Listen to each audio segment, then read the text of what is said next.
ఇక్కడ చెరువులో ఉన్నటువంటి సమస్య ఇది ఈరోజు సమస్య కాదు, ఇది ఎప్పటి నుంచో ఉన్నటువంటి సమస్య. చెరువు చుట్టూ పాపం పేదవారు ఇళ్ళు కట్టుకొని ఉన్నారు. దానికి అవుట్లెట్ డ్రైనేజ్ సిస్టమ్ ప్రాపర్గా లేకపోవడం వల్ల వర్షం పడ్డప్పుడు నీళ్లు విపరీతంగా వచ్చేసి ఇళ్లలోకి వస్తున్నాయి. ఈ అవుట్పుట్ డ్రైనేజ్ అనేది తెలుగుదేశం పార్టీ ఉన్నప్పుడు 2014-19 ముందు ₹1 కోటి శాంక్షన్ చేశారు. అయితే గవర్నమెంట్ వచ్చిన తర్వాత దాన్ని కంప్లీట్గా ఆ ఫండ్స్ని వేరే వాటికి డైవర్ట్ చేసి అది చేయలేదు.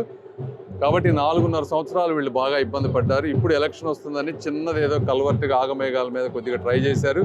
బట్ అది కూడా ఏంటంటే ఎండ్ పాయింట్ వరకు తీసుకెళ్ళకపోవడం వల్ల మళ్ళీ ఇక్కడ ప్రాబ్లం తీసుకెళ్ళి ఒక 100 అడుగుల దూరంలో మళ్ళీ ఇంకో ప్రాబ్లం క్రియేట్ చేయబోతున్నారు. కాబట్టి అక్కడ ఉన్నటువంటి వ్యక్తులంతా కూడా దాన్ని అడ్డుకుంటున్నారు. సో దీనికి పర్మనెంట్ సొల్యూషన్ అనేది ఏం కనిపించలేదు. ఇది ఒకటి తప్పనిసరిగా చేయాల్సిన అవసరం ఉంది. రెండోది, ప్రతి పేదవాళ్ళు ఎక్కడ చూసినా కూడా ఇదే సమస్య, ఇళ్ళు. వాళ్ళు ఎందుకంటే వీళ్ళు 5,000, 6,000 జీతాలతో బతికే వ్యక్తులు ఇళ్ళు కట్టుకోవడం అనేది వాళ్ళ జీవితం మొత్తం ఉన్నా కూడా సాధ్యమయ్యేటువంటి పరిస్థితి కాదు. ప్రతి మహిళ యొక్క కోరిక ఇళ్ళు అనేది వాళ్ళ పిల్లలతో ఉండడానికి. అది మాత్రం తప్పనిసరిగా తెలుగుదేశం పార్టీ టిట్కో ఇళ్ళు కానీ లేకపోతే కనీసం 2 సెంట్ల స్థలంలో కానీ ఇళ్ళు ఒకటి చేసేటువంటి కార్యక్రమం. అవి కాకుండా రోడ్లు, వేరే చిన్న ఇష్యూస్ ఉన్నాయి. బట్ మొదటి 2 మాత్రం కంపల్సరీగా మాధవి గారు, నేను యుద్ధ ప్రాతిపదికన చేయడానికి ట్రై చేస్తాం. అంటే జగనన్న 30 లక్షలు ఇల్లు ఇచ్చాను, స్థలాలు ఇచ్చాను, ఇల్లు కట్టిస్తున్నాం అంటున్నారు. మీరు మరి ఏమి లేదు ఇక్కడ ఇబ్బంది పడుతున్నారు అంటున్నారు. అదే ఇప్పుడు జగన్మోహన్ రెడ్డి గారు కొన్ని 1 సెంటు పట్టాలు ఇచ్చిన మాట వాస్తవం.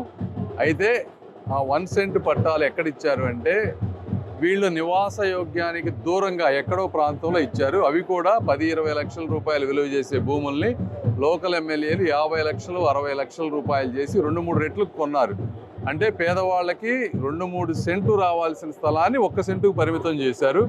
అది ఒకటి. దూరంగా ఎక్కడో ఇస్తే వాళ్ళ పిల్లలు స్కూల్కి వెళ్ళాలన్నా, రేపు హాస్పిటల్ సౌకర్యాలన్నా, లేకపోతే వాళ్ళు డైలీ వర్క్ చేసుకోవాలన్నా అక్కడి నుంచి వచ్చి ఉండేటువంటి సాధ్యమయ్యేటువంటి పరిస్థితి కాదు.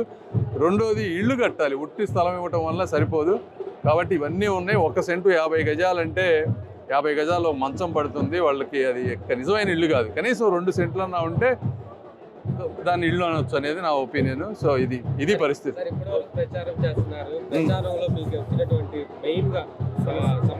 అంటే ఒక్కొక్క ఏరియాలో ఒక్కొక్క సమస్యలు ఉన్నాయమ్మా. బట్ ఈ ప్రాంతంలో ఈ 2 సమస్యలు జనరల్గా రోడ్స్, డ్రైనేజీ, డ్రింకింగ్ వాటర్. మరి ఇక్కడ కూడా డ్రింకింగ్ వాటర్ ఎందుకంటే గుంటూరు చుట్టూ కూడా విపరీతమైన డ్రింకింగ్ వాటర్ ప్రాబ్లం ఉంది. 13 లక్షల జనాభా ఉంటే ఒక 3 లక్షల మందికి డ్రింకింగ్ వాటర్ రావడం లేదు. ఉన్న 10 లక్షల మందికి కూడా 2-3 రోజులకి డ్రింకింగ్ వాటర్ వచ్చేటువంటి పరిస్థితి. ఎందుకు ఈ ప్రాబ్లం ఉందనేది చూడాలి మనం. ఎందుకంటే కృష్ణా రివర్ ఉంది, కావాల్సినంత వాటర్ ఉంది.